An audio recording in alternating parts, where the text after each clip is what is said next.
The reason growing up in the 80s and 90s was a special time is because it was right before the surge of connectivity that you see in the early 2000s on. As children, we were cut off from information. So we trusted everything that we saw on TV at face value. For example, Bill Cosby was not a predator. He was the host of Kids Say the Darndest Things. He was the head of the Cosby Show. What remains the most disturbing part of my childhood for me is the fact that everything looked innocent on the surface. But when you hear about the context now and where it came from, what you see is that our childhood was filled with predators. Our childhood was filled with people that shouldn't have been around kids, and parents who didn't know better. Parents who didn't know that predators were really as rampant as they were. Is it an excuse? No, it's a failure. 100%. It's not justifiable. And it's not okay.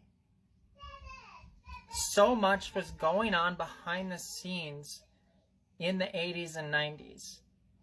And so much of it was covered up by this kind of innocent sheen.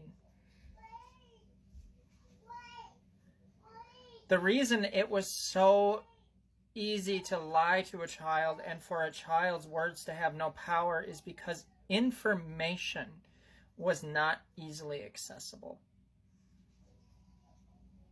And for whatever reason, for the longest time, adults listen to adults. Adults don't listen to children.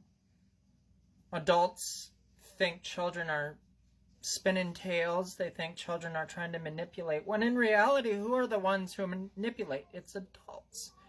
Without the world of information that we have now, and without the highway in which information travels almost at the speed of light, you now are able to dig into the past of someone. You now are able to kind of background check a person. Whereas back when we were children,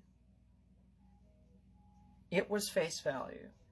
You took a person based on how they looked. You took a person based on how they acted. You took a person based on how camera ready they were or how kind they could be to your face. That's why so many children had sexual crimes committed against them and are only now coming out with it, because people are now listening.